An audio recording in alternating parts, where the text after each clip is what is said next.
पूत के साथ जोड़ा गया है, पुत्र के साथ जोड़ा गया है। कहते हैं दूध और पूत बड़े भाग्य से मिलते हैं। जिसकी बड़ी भाग्य होती है उसे दूध और पूत मिलते हैं। जो लोग दूध की बर्बादी करते हैं उनके घर में कभी समृद्धि नहीं रहती है।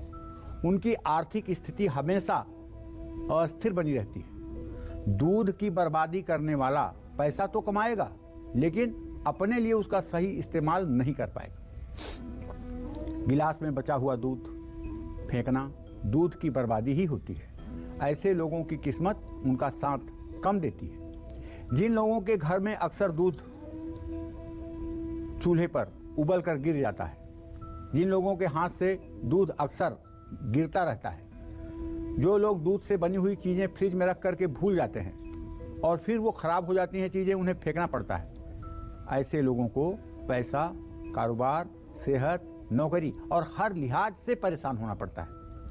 जिस घर में दूध की बर्बादी होती है वहाँ रहने वाले लोगों के रिश्ते आपस में अच्छे नहीं होंगे। अगर आपके घर में दूध की बर्बादी हो रही है और इस बर्बादी को आप रोकना चाहते हैं लेकिन लाख कोशिशों के बाद भी रोक नहीं पा रहे हैं, तो रविवार को 5 बादाम नदी में प्रवाहित करिए, 5 सोमवार गरीबों को दूध का दान करिए, रात में खाना बनाने के बाद तवे पर दूध के कुछ छींटे जरूर मारें और एक 2 मुखी रुद्राक्ष लाल धागे में सोमवार को गले में भी धारण करें। महिला पुरुष दोनों धारण कर सकते हैं और इसका लाभ भी आपको देखने को मिलेगा। जय मां विंध्यवासिनी। नमक खाते हैं उनके जीवन में और शरीर में बहुत नेगेटिव एनर्जी रहती है। ऐसे लोगों को समाज में कभी ना कभी अपमान सहना पड़ता है। नमक की बर्बादी करने वालों को या ज़्यादा नमक खाने वालों को अक्सर घर की या बाहर की किसी महिला से बहुत परेशानी झेलनी पड़ती है। एसिडिटी, वायु विकार से भी ऐसे लोग बहुत परेशान रहते हैं। ऐसे में आपको हर रविवार को 5 बादाम दान करने चाहिए और रविवार को प्रातःकाल स्नान करके सूर्य को अर्घ्य देना चाहिए और ओम घृणी सूर्याय नमः इस मंत्र का कम से कम 24 मिनट जप करना चाहिए। ये सब करने के बाद निश्चित रूप से समाज में आपकी प्रतिष्ठा में वृद्धि होगी और नमक का दुरुपयोग करने से आप बच पाएंगे। जय मां विंध्यवासिनी। से नहीं रखते हैं, गेहूं में कीड़े पड़ जाते हैं। जो लोग अपने घर में हमेशा ज़्यादा खाना बनाते हैं और बाद में उसे फेंकते हैं, ऐसे लोगों को हमेशा दुर्भाग्य का सामना करना पड़ता है। जो लोग अपनी थाली में खाना छोड़ देते हैं उनके अंदर अहंकार की भावना घर कर जाती है, जिसके कारण उनको जीवन में असफलता का सामना करना पड़ता है। खाना बर्बाद करने वालों के लीवर में और सिर में हमेशा तकलीफ रहती है।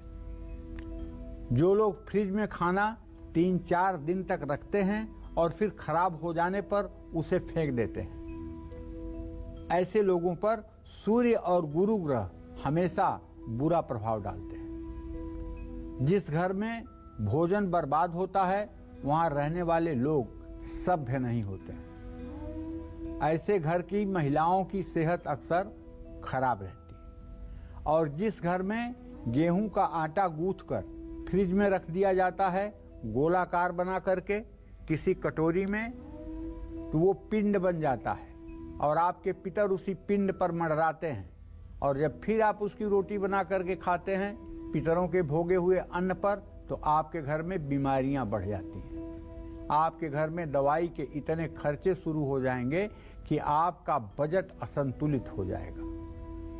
आटा उतना ही आप गूंथिए जितने की रोटी बनाने की जरूरत है।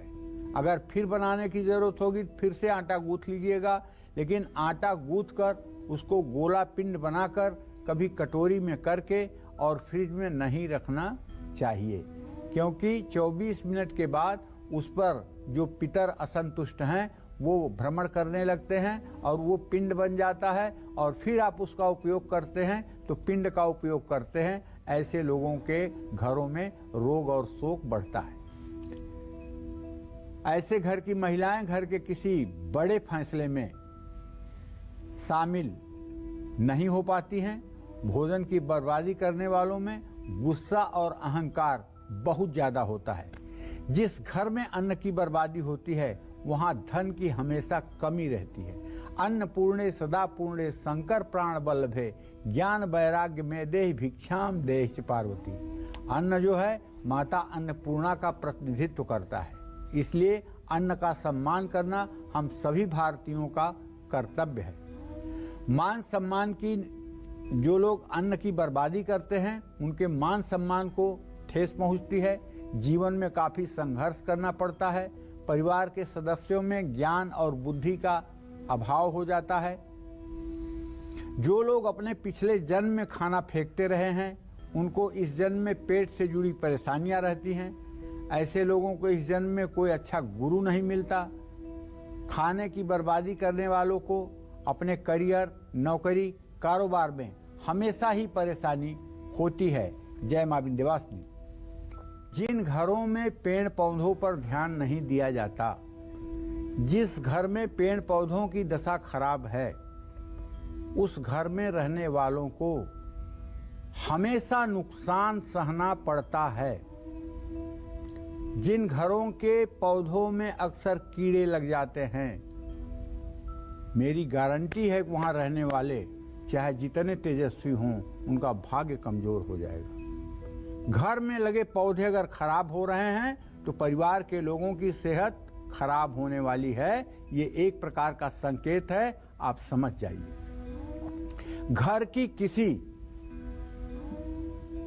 चैतन्य महिला को चाहिए, चैतन्य पुरुष को चाहिए कि वो अपने घर के पौधों की रोज नियमित सुबह शाम देखभाल करें। कारोबार ठीक से नहीं चलेगा, धन की कमी हर समय रहेगी अगर पौधे सूखेंगे। रिश्तेदारों के कारण हमेशा परेशानी होगी। दूसरे लोग आपके घर में इंटरफियर करेंगे। घर के बच्चे हमेशा बीमार रहेंगे। अगर आपकी लापरवाही के कारण पौधे खराब हो रहे हैं तो घर पर पितृदोष का बुरा प्रभाव होगा। बुरे प्रभावों से बचने के लिए पेड़ पौधों को समय समय पर पानी देना चाहिए, उनकी खुदाई करते रहना चाहिए। जब आप लंबे समय के लिए कहीं बाहर जाएं, पौधों की देखभाल के लिए किसी को कह दें। और खास करके तुलसी की रक्षा करना प्राण से भी ज्यादा आवश्यक है। जिन घरों में तुलसी का पौधा प्रफुल्लित रहता है उन घरों में नकारात्मक ऊर्जा नहीं रहती है। जय मां विंध्यवासिनी। लोगों का किस्मत कभी साथ नहीं देता है। पानी चंद्रमा से रिलेटेड है, चंद्रमा मन से रिलेटेड है। चंद्रमा मनसो जातः चक्षो सूर्यो अजायत श्रोताद्वायुश्च प्राणश्च मुखादग्निरजायत। कुछ लोगों को एक मानसिक बीमारी होती है बात होने की। अगर कोई घर में आ गया और निकल के गया तुरंत घर में पोछा लगाने की, किसी ने कोई चीज छू लिया तो उसको धोने की, बार बार पोछा लगाने की। अगर किसी ने आपके गेट का हैंडल छू लिया तो हैंडल पोछने की। ये एक प्रकार का मानसिक रोग है जो चंद्रमा और शनि के साथ रहने पर होता है। चंद्रमा केतु की युति पर होता है, चंद्रमा केतु शनि के बीच में रहने पर होता है। ये एक रोग है भैया, रोग। ये सफाई नहीं है, ये एक रोग है। एक महिला हमारे पास आई थी तो उसने बताया, पंडित जी मुझे मानसिक रोग है और मुझे छुआछूत की बहुत रोग है। एक बार मैं अपने बाथरूम में रजस्वला हो गई। मुझे लगा कि बाथरूम मेरा अशुद्ध हो गया और मैंने अपने बाथरूम में जाना ही बंद कर दिया। तो उसके नीचे एक किराएदार रहता था जो ड्यूटी पर चला जाता था 8 बजे और शाम को 5 बजे आता था। अकेला लड़का था। तो उसके घर की चाबी बनवा करके नकली और ये खोल करके वहाँ जाती थी, बाथरूम का यूज करती थी, नहाती थी, निकलती थी। इसी तरह से 4-6 हाथ मुंह धो सकते हैं उतना ही इस्तेमाल करिए। हर समय नल चालू करके मत रखिए। जब पानी की जरूरत है तब नल चालू करिए। पानी की बर्बादी से कारोबार में घाटा होता है, सेहत पर बुरा असर पड़ता है। जिस घर में पानी बर्बाद होता है, नल टपकता है, वहां इंसानों के साथ जानवरों पर भी बुरा असर पड़ता है। ऐसे घरों में रहने वाले लोगों के अपने बच्चों से रिश्ते अच्छे नहीं होते हैं। पानी की बर्बादी के कारण दाम्पत्य जीवन में खटास आ जाती है। इसलिए नदियों में पूजा का सामान नहीं डालना चाहिए। अगर आपको अपना माला फूल डालना ही है तो गंगा नदी के किनारे जाइए, बहुत बालू है, बालू थोड़ी सी हटा करके उसके नीचे आप अपना माला फूल होंगे। अपने कपड़े नदियों में नहीं धोना चाहिए। नदियों में कभी साबुन लगाकर स्नान नहीं करना चाहिए। कपड़े धोने में ज्यादा पानी बर्बाद नहीं करना चाहिए। इससे वाणी दोष भी उत्पन्न होता है, गुस्सा ज्यादा आता है, जीवन अव्यवस्थित हो जाता है, क्योंकि ये सारा चंद्रमा के कुप्रभाव का फल है। चंद्रमा खराब होगा तो मन खराब होगा, मन खराब होगा तो आपका आचरण खराब होगा। जो लोग भी पानी की बर्बादी करते हैं, जो लोग पानी की बर्बादी करते हैं, उनको अपनी माँ का या तो साथ नहीं मिलता है या तो माँ का प्यार नहीं मिलता है। तो एक तो आपको शिव मंदिर में जाकर के शिव जी की पूजा करके 1 घंटे ओम नमः शिवाय का जप करना चाहिए। और दूसरा काम करना चाहिए कि घर में जितने भी नल हैं, कोई नल टपकता न हो बंद करने के बाद। इस बात का ध्यान रखिएगा। जय मां विंध्यवासिनी।